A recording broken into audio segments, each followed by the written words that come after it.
हजरत दाऊद अलैहिस्सलाम को एक दिन यह खबर मिली कि हजरत इब्राहीम, हजरत इस्माइल और हजरत याकूब अलैहिस्सलाम को अल्लाह ताला के दरबार में कितनी ऊंची मर्तबा मर्यादा हासिल हुई है।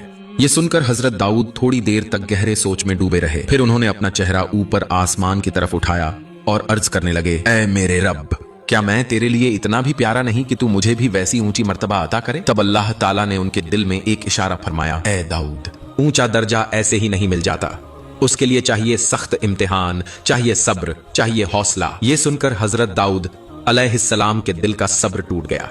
वो रोने लगे, तड़पने लगे और अर्ज करने लगे, या अल्लाह, तू मुझे इम्तिहान में डाल दे।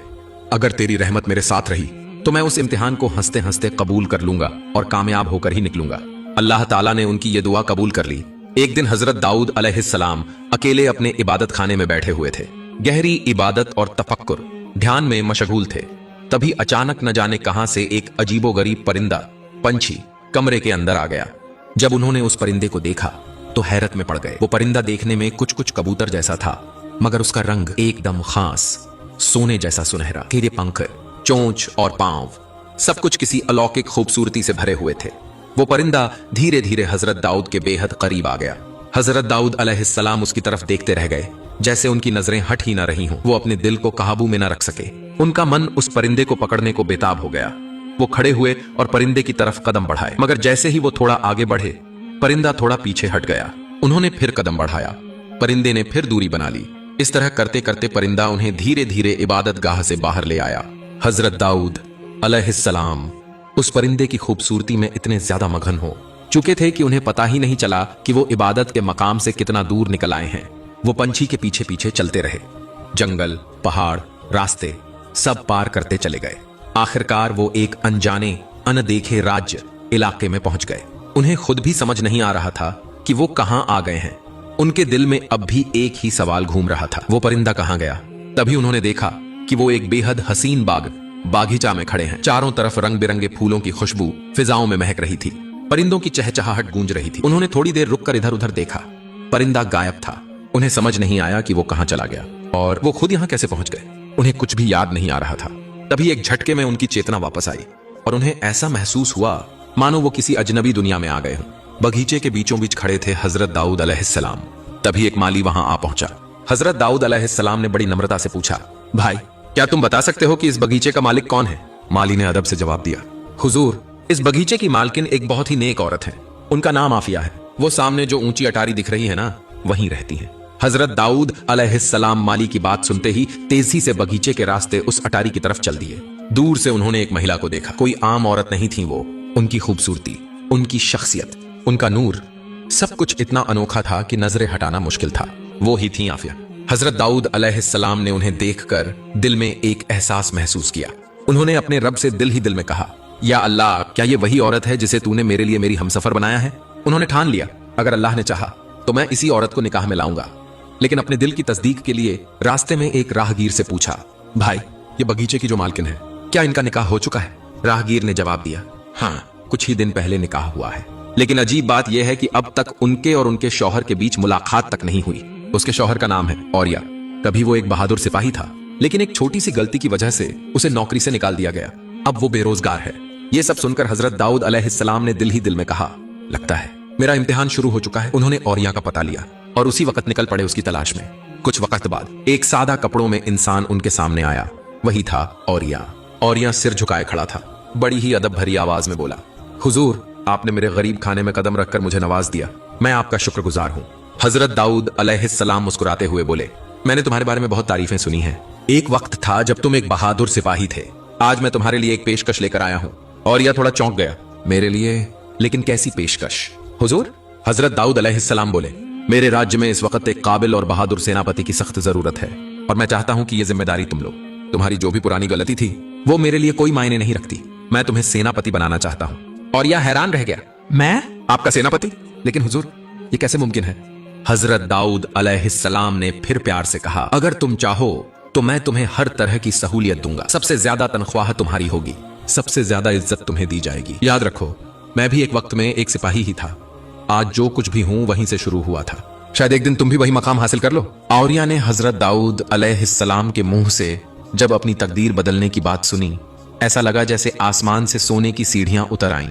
खुशी के मारे उसकी आंखें चमक उठी, चेहरा दमक उठा। कांपती आवाज में बोला, हुजूर मैं तैयार हूं, आज से मैं आपका सिपाही हूं। इस अचानक मिले इज्जत, सुविधाएं और ऊंचे वेतन की लालच में औरिया जैसे एक ही पल में अपनी नई नवेली बीवी आफिया की बात ही भूल गया। उसके दिल से जैसे मोहब्बत, रिश्ता, घर गृहस्थी की सारी जिम्मेदारियां मिट सी गईं। वो खुद ही आगे बढ़कर बोला, हुजूर मुझे अभी युद्ध में भेजिए, मैं साबित करना चाहता हूं कि मैं आपके भरोसे के लायक हूं। हजरत दाऊद अलैहिस्सलाम कुछ पल रुके, फिर गंभीर स्वर में बोले, तुम्हें रोम की सेना के खिलाफ भेजा जाएगा। ये जंग आसान नहीं होगी। ये वो फौज है जो आज तक कभी हारी नहीं है। क्या तुम तैयार हो? औरिया ने निडर होकर कहा, हां हुजूर, अल्लाह के नाम पर मैं तैयार हूं। उसकी आंखों में था जुनून, दिल में था हौसला। वो रवाना हो गया जंग के मैदान की ओर, और फिर जो हुआ उसने इतिहास बदल दिया। औरिया ने रोम की ताकतवर सेना के खिलाफ ऐसी बहादुरी दिखाई कि कुछ ही दिनों में पूरा इलाका फतेह कर लिया। लोग हैरत में पड़ गए। जिस रोम की ताकत को कोई कभी हरा नहीं सका, उसे एक अकेले आदमी ने हरा दिया, कैसे? लेकिन औरिया यही नहीं रुका। उसने अगला कदम बढ़ाया, एक और मोर्चे की ओर, नातिका। और वहां एक दिन दुश्मनों से जूझते हुए बेइंतहा वीरता के साथ शहीद हो गया। उसकी मौत की खबर सुनकर उसके साथी सिपाही रो पड़े, लेकिन मायूस नहीं हुए। औरिया की बहादुरी ने उन्हें और मजबूत कर दिया। उन्होंने जंग जारी रखी और आखिरकार फतेह भी उनकी ही हुई। जब हजरत दाऊद अलैहिस्सलाम को औरिया की शहादत की खबर मिली, वो गहरी सोच में डूब गए। वो वाकई बहादुर था, एक सच्चा वफादार था। पूरे राज्य में 1 साल के लिए शोक की घोषणा कर दी गई। फिर कुछ समय बाद एक दिन हजरत दाऊद अलैहिस्सलाम ने आफिया के पास निकाह का पैगाम भिजवाया। आफिया पहले तो हैरान रह गई, मगर फिर तन्हाई और आने वाले वक्त की सोचकर धीरे से बोली, शायद यही मेरी तकदीर है, मैं इस निकाह के लिए तैयार हूं। और फिर एक खास दिन दरबारी, वजीर और राज्य के खास लोगों के बीच हजरत दाऊद अलैहिस्सलाम ने आफिया से निकाह किया और उसे इज्जत और मोहब्बत के साथ राजमहल में लेकर आए। आफिया से निकाह से पहले हजरत दाऊद अलैहिस्सलाम की कई बीवियां थीं, लेकिन आफिया वो उनकी आखिरी बीवी बनी और आफिया ही के गर्भ से जन्म हुआ इतिहास के सबसे महान शासक हजरत सुलेमान अलैहिस्सलाम का। सुलेमान अलैहिस्सलाम सिर्फ इंसानों के ही नहीं, बल्कि जिन्नों, जानवर, परिंदों, हवा, पानी, हर चीज के हुकूमतदार बने अल्लाह के हुक्म से। इधर हजरत दाऊद अलैहिस्सलाम भी अब पूरी तरह राजकाज में व्यस्त हो गए थे। रोजाना दरबार में बैठते, लोगों के बीच के मामले सुलझाते, इंसाफ करते। एक दिन दरबार में 2 आदमी हाजिर हुए। एक ने आगे बढ़कर कहा, हुजूर, इस आदमी की बकरियां मेरी सारी फसल चर गई हैं। मेरा बहुत बड़ा नुकसान हो गया है, आप इंसाफ कीजिए, मेरी भरपाई कीजिए। हजरत दाऊद अलैहिस्सलाम ने फौरन अपने एक दरबारी को हुक्म दिया, जाओ जरा पता करो इन बकरियों की कीमत क्या है और उस खेत की फसल का नुकसान कितना हुआ। कुछ देर बाद दरबारी ने आकर अदब से कहा, हुजूर, खेत का नुकसान बकरियों की कीमत से कहीं ज्यादा है। हजरत दाऊद अलैहिस्सलाम ने फैसला सुनाया, तो ठीक है, इन सारी बकरियों को अब से खेत वाले को सौंप दो, यही होगा उसके नुकसान का मुआवजा। मुकदमा खत्म हुआ। दोनों लोग दरबार से निकल पड़े। खेत वाला तो बड़ा खुश था, लेकिन बकरी वाला, उसकी आंखों से आंसू थम ही नहीं रहे थे। वो चुपचाप रोता हुआ दरबार से निकलकर चलने लगा। तभी दरवाजे के पास एक मासूम चेहरा खड़ा था, 7 साल का बच्चा, हजरत सुलेमान अलैहिस्सलाम। उसने देखा कि एक आदमी आंखें पोंछता हुआ भारी कदमों से जा रहा है। सुलेमान अलैहिस्सलाम आगे बढ़े, बड़ी नरमी से पूछा, चाचा आप रो क्यों रहे हैं? वो आदमी रुका, एक गहरी सांस ली और बोला, बेटा अब क्या बताऊं इस रोने की वजह। खलीफा हजरत दाऊद अलैहिस्सलाम ने हमारा मुकदमा सुना और फैसला किया कि मेरी सारी बकरियां खेत वाले को दे दी जाएं। अब मैं बिल्कुल खाली हो गया हूं। उसकी आवाज कांप रही थी। मेरे बच्चे, मेरा परिवार सब बकरियों के दूध से ही जिंदा थे, अब वो भी नहीं रहा। मैं किसके सहारे जीऊं बेटा? इसलिए मैं अल्लाह से ही फरियाद कर रहा हूं। छोटे सुलेमान थोड़ी देर चुपचाप सोचते रहे, फिर बड़ी मासूमियत से बोले, चाचा आप फिर से खलीफा की दरबार में जाइए, उन्हें कहिए, हुजूर अगर आपने थोड़ा और सोचकर फैसला दिया होता तो शायद मैं भी बच जाता। अब तो मेरे जीने का कोई सहारा नहीं रहा। उस शख्स की आंखों में उम्मीद की किरण जगी। वो बोला, ठीक है शहजादा, मैं आपकी बात मानूंगा। वो फिर से हजरत दाऊद अलैहिस्सलाम के दरबार में पहुंचा, अदब से बोला, हुजूर अगर आप जरा सा और सोचकर फैसला देते तो मेरा और मेरे बच्चों का गुजारा चल जाता। अब तो मैं बिल्कुल उजड़ गया। हजरत दाऊद अलैहिस्सलाम हैरान होकर बोले, तुम्हें यह बात किसने सिखाई? उसने सर झुकाकर जवाब दिया, आपके बेटे शहजादा सुलेमान ने। हजरत दाऊद अलैहिस्सलाम ने फौरन हजरत सुलेमान अलैहिस्सलाम को बुलवाया। जब मासूम सुलेमान दरबार में आए, दाऊद अलैहिस्सलाम ने गंभीर आवाज में पूछा, क्या तुम्हें लगता है कि मैंने नाइंसाफी की है? सुलेमान ने बड़े शांति से कहा, नहीं अब्बा, आपने बिल्कुल इंसाफ किया है, लेकिन फैसला थोड़ा और बारीकी से होता तो ज्यादा बेहतर होता। हजरत दाऊद मुस्कुरा उठे और बोले, अच्छा अगर तुम होते तो क्या फैसला करते? सुलेमान ने सिर झुकाकर कहा, अगर आप इजाजत दें तो मैं बताऊं। हाँ, मैं तुम्हें हुक्म देता हूं, बताओ। सुलेमान ने कहा, मेरे ख्याल से फैसला ऐसा होना चाहिए कि वो सारे बकरियां खेत वाले के हवाले कर दी जाएं। ताकि वो उनके दूध से गुजारा कर सके, और बकरी वाला उस खेत में मेहनत करे, पानी दे, देखभाल करे। जब खेत दोबारा हरा भरा हो जाए, फसल फिर से उगाए, उस वक्त बकरियां वापस उसके मालिक को लौटा दी जाएं। यह सुनकर हजरत दाऊद अलैहिस्सलाम बहुत खुश हो गए। उन्होंने कहा, सुलेमान, तुम्हारा फैसला सचमुच बहुत समझदारी भरा है, अब यही फैसला लागू होगा। हजरत दाऊद अलैहिस्सलाम अपने बेटे की हिकमत देखकर समझ गए थे कि एक दिन अल्लाह ताला इसी बेटे को इस जमाने का सबसे बड़ा हाकिम बनाएंगे। कुछ दिन बाद दाऊद अलैहिस्सलाम फिर एक दिन दरबार में बैठे हुए थे। उसी वक्त एक बुजुर्ग औरत कांपते कदमों से दरबार में दाखिल हुई। उसके चेहरे पर परेशानी साफ झलक रही थी। हजरत दाऊद अलैहिस्सलाम ने बड़े प्यार से कहा, आओ मां, बताओ क्या तकलीफ है। बूढ़ी औरत ने एक लंबा सांस लिया और बोली, अल्लाह के खलीफा, मेरे घर में बच्चे भूखे बैठे हैं, कुछ मेहमान भी आ गए हैं। सोचा बाजार से थोड़ा आटा ले आऊं ताकि रोटी बना सकूं। लेकिन जैसे ही घर की ओर लौट रही थी, अचानक एक तेज हवा चली और सारा आटा उड़ाकर ले गई। अब सोच नहीं पा रही कि क्या लेकर वापस घर जाऊं। घर में और कुछ बचा ही नहीं हुजूर, आपसे इल्तिजा है, उस हवा का इंसाफ कीजिए। हजरत दाऊद अलैहिस्सलाम थोड़े देर के लिए ठहर गए, कुछ पल के लिए हैरान रह गए, फिर ममता से भरे स्वर में बोले, मां, हवा तो मेरे अधीन नहीं है, नहीं मैं उसे दरबार में पेश कर सकता हूं, तो भला मैं उसका न्याय कैसे करूं। लेकिन तुम चिंता मत करो, मेरी तरफ से मैं तुम्हें 5 सेर आटा देता हूं, उससे तुम रोटियां बना लेना और अपने मेहमानों की खातिरदारी करना। बुजुर्ग महिला की आंखों में कृतज्ञता के आंसू छलक आए। वो बोली, अल्लाह आपको सलामत रखे हजूर। बुजुर्ग महिला की आंखों में कृतज्ञता के आंसू छलक आए। वो बोली, अल्लाह आपको सलामत रखे हजूर। हजरत दाऊद अलैहिस्सलाम ने अपने हाथों से उसे आटा दिया। वो बूढ़ी महिला आंखों में आंसू लिए दरबार से बाहर निकल आई।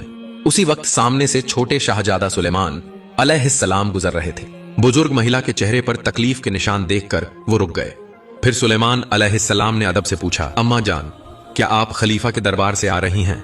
बुजुर्ग महिला ने धीरे से सिर हिलाते हुए कहा, हाँ बेटा, एक शिकायत लेकर गई थी, लेकिन उन्होंने मेरा न्याय नहीं किया, बस थोड़ा सा आटा देकर मुझे रवाना कर दिया। सुलेमान अलैहिस्सलाम थोड़ी जिज्ञासा से बोले, जरा विस्तार से बताइए, क्या हुआ था? बुजुर्ग महिला ने एक ही सांस में सारा किस्सा कह सुनाया। कैसे थोड़ा आटा खरीदा था, फिर तेज हवा से उड़ गया और अब घर में खाने को कुछ नहीं। न्याय मांगने गई थी, लेकिन बदले में सिर्फ दान मिला। छोटे सुलेमान अलैहिस्सलाम तब गंभीर होकर बोले, अम्मा जान, आप एक बार फिर खलीफा के दरबार में जाएं और जाकर कहिए, हुजूर, मैं आपके दरबार में न्याय मांगने आई थी, भीख मांगने नहीं, मैं दान लेने नहीं आई, मुझे तो सिर्फ इंसाफ चाहिए। बुजुर्ग महिला ने इस बार भी हजरत सुलेमान अलैहिस्सलाम की बातों से हिम्मत पाई और दूसरी बार खलीफा दाऊद अलैहिस्सलाम के दरबार में हाजिर हुई। वहां पहुंचकर उन्होंने नम्रता से कहा, हुजूर, आपने मेरी शिकायत का फैसला किए बिना मुझे थोड़ा आटा देकर रवाना कर दिया, लेकिन मैं यहाँ न्याय मांगने आई थी, भीख नहीं मांगने। अगर आप इसी तरह दान देकर हम लोगों को लौटा देंगे तो कयामत के दिन अल्लाह के सामने कैसे कह पाएंगे कि आप न्याय के खलीफा थे। हजरत दाऊद अलैहिस्सलाम अब फिर कुछ देर के लिए चुप हो गए, सोच में पड़ गए। फिर धीमी आवाज में बोले, मां, ये बातें तुम्हें किसने बताई? बुजुर्ग महिला ने सिर झुकाकर कहा, हुजूर, ये आपके ही बेटे शाहजादा सुलेमान ने मुझे ये बातें कहने की सलाह दी थी। ये बात सुनते ही हजरत दाऊद अलैहिस्सलाम ने तुरंत अपने बेटे सुलेमान अलैहिस्सलाम को शाही दरबार में बुलवाया। सुलेमान अलैहिस्सलाम दरबार में आए, अदब से सलाम किया। अब बताओ, 2 नबियों की दुआ क्या अल्लाह ताला कबूल न करेगा? जैसे ही उन्होंने दुआ की, एक अजीब वाकया हुआ। हवा ने एक शक्ल अख्तियार की और अदब से दरबार में हाजिर हो गई। सिर झुकाकर दोनों नबियों को सलाम किया और चुपचाप खड़ी रही। हजरत दाऊद अलैहिस्सलाम ने पूछा, ए हवा, तुमने उस बुजुर्ग अम्मा का आटा क्यों उड़ा दिया था? वो तो बेबस थी, उसके घर मेहमान थे, बच्चे भूखे थे, तुमने क्यों उसकी मेहनत पर पानी फेर दिया? हवा ने बड़े ही अदब और नम्रता से जवाब दिया, ए अल्लाह के खलीफा, मैंने जानबूझकर कुछ नहीं किया। जब वो बुजुर्ग आटा लेकर वापस लौट रही थी, उसी वक्त समंदर में एक जहाज का निचला हिस्सा फट गया था। पूरा जहाज डूबने की कगार पर था। सारे मुसाफिर और उनका सामान पानी में समा रहा था। उसी वक्त जहाज पर सवार कुछ नेक लोग अल्लाह से मन्नत मांगने लगे, या अल्लाह, अगर तू हमें बचा ले तो हम अपना सारा सामान गरीबों में बांट देंगे। उनमें कुछ ऐसे नेक बंदे थे जिनकी दुआ तुरंत कबूल होती थी। अल्लाह ताला ने उनकी दुआ सुन ली और मुझे हुक्म दिया कि उस जहाज को बचाया जाए। मैंने वही बुजुर्ग का आटा लेकर जहाज के उस फटे हिस्से को बंद किया और यूं वो मुसाफिर मौत के मुंह से बच निकले। हजरत दाऊद अलैहिस्सलाम हैरानी से पूछ बैठे, अरे वो जहाज अब कहां है? हवा नरमी से जवाब देती है, हुजूर, वो जहाज अभी अभी शहर के किनारे समुद्र तट पर आकर लंगर डाल चुका है। यह सुनकर हजरत दाऊद अलैहिस्सलाम बोले, ठीक है, अब तुम जा सकती हो, मैं अब उस जहाज की पूरी खबर लेता हूं। इसके बाद खलीफा ने कुछ लोगों को समुद्र किनारे भेजा। कुछ ही देर में जहाज के नाविक और मुसाफिर दरबार में हाजिर हुए। दाऊद अलैहिस्सलाम ने उन सब की तरफ देखा और पूछा, क्या तुम सबने अल्लाह से मन्नत मांगी थी कि अगर बच गए तो जहाज का सारा सामान गरीबों में बांट दोगे? सभी ने सिर हिलाते हुए कहा, जी हां हुजूर, बिल्कुल ऐसा ही वादा किया था। तब दाऊद अलैहिस्सलाम ने फरमाया, तो फिर तुम लोग इस बूढ़ी औरत को अपने माल का आधा हिस्सा दे दो, क्योंकि उसी की आटे से अल्लाह ने तुम्हारी जान बचाई है, और बाकी आधा हिस्सा दूसरे गरीबों में बांट दो। मुसाफिरों ने खलीफा का हुक्म सर आंखों पर रखा। वो बूढ़ी औरत को साथ ले गए और जहाज से सामान उतारकर अच्छे तरीके से बांट दिया। बूढ़ी औरत को मिला आधा माल, बाकी आधा गया जरूरतमंदों में। वक्त गुजरता गया, काफी साल बीत गए। एक दिन हजरत दाऊद अलैहिस्सलाम कहीं सफर पर निकले। चलते चलते वो एक जानी पहचानी जगह पर पहुंचे। अचानक उनकी नजर वहीं ठहर गई। हैरान होकर बोले, अरे यहाँ तो पहले एक जर्जर सा झोपड़ा हुआ करता था। उसी बूढ़ी औरत का घर अब कहाँ गया? अब वहां एक शानदार महल था, चारों ओर बाग बगीचे, रंग बिरंगे फूल, और सामने के अहाते में पहरेदार घूम रहे थे। हजरत दाऊद अलैहिस्सलाम ने चौंकते हुए आसपास के लोगों से पूछा, इस जगह एक बूढ़ी औरत रहती थी, उसका क्या हुआ? लोगों ने सिर हिलाते हुए जवाब दिया, हुजूर, ये सारा महल, ये तमाम इमारतें, सब कुछ उसी बूढ़ी औरत का है। सुना है कि उसने हवा के खिलाफ आपके दरबार में शिकायत की थी, और उसी वाकये के बाद से उसकी किस्मत ही बदल गई। आज वो इतनी दौलतमंद हो चुकी है कि आम लोग तो अब उसका दीदार भी नहीं कर सकते। खलीफा ने फरमाया, उसे मेरी खबर दो। लोग दौड़कर उस बूढ़ी मां को खबर देने चले गए। खबर मिलते ही वो जरा भी देर न की, दौड़ती हुई आई और सलाम करके खलीफा हजरत दाऊद अलैहिस्सलाम के सामने खड़ी हो गई। हजरत दाऊद अलैहिस्सलाम मुस्कुराए और बोले, अम्मा, ऐसा कौन सा नेक काम किया तुमने जो अल्लाह ताला ने तुम्हें इतनी बड़ी दौलत से नवाज दिया? बूढ़ी मां ने सिर झुकाया, फिर धीमे स्वर में बोली, हुजूर, मुझे तो कोई बड़ा अमल याद नहीं आता, लेकिन एक वाकया याद है। एक दिन एक फकीर मेरे दरवाजे पर आया, बहुत बेबस और रोती हुई आवाज में कहने लगा, अम्मा, मैं 3 दिन से भूखा हूं, कुछ खाने को दे दो, अल्लाह के वास्ते, जान निकल रही है। मैं फौरन घर में गई, देखा सिर्फ एक सूखी रोटी का टुकड़ा रखा है, वही लाकर उसके हाथ में दे दिया। वो खा के बोला, अम्मा, इससे तो पेट की आग ठंडी नहीं हुई, कुछ और मिल जाता तो अच्छा होता। मैंने कहा, बेटा, घर में कुछ और नहीं है, लेकिन तू बैठ, मैं गेहूं का आटा लेकर आती हूँ, रोटी बना देती हूँ। मैं बाहर निकली आटा लाने, और तभी हवा आई और मेरा वो आटा उड़ा ले गई। उसी वक्त मैं आपके दरबार में पेश होकर हवा की शिकायत की थी। आप और हजरत सुलेमान अलैहिस्सलाम ने दुआ की और हवा को हाजिर किया। फिर जो डूबता हुआ जहाज किनारे आकर रुका और जिसका आधा माल आपने मुझे दिया, वही मेरी तरक्की की पहली सीढ़ी बना। फिर मेरे बेटों ने उस माल से व्यापार शुरू किया, विदेशों तक कारोबार फैला, और अल्लाह ने उसमें ऐसी बरकत डाली कि आज मैं इस शहर की सबसे अमीर औरत बन गई हूँ। शायद मुझसे ज्यादा मालदार कोई नहीं। आंखें भीगी थीं उसकी। लेकिन हुजूर, आपने जो मुझ पर रहमत की, अब मेरी गुजारिश है कि एक ऐसी रहमत भी कर दीजिए जिससे मेरा आखिरत भी संवर जाए। हजरत दाऊद अलैहिस्सलाम की आंखें नरम हो गईं। बोले, अम्मा, जो दौलत तुम्हें मिली वो उस उड़ते हुए आटे की कीमत नहीं, वो तो अल्लाह ताला ने तुम्हारी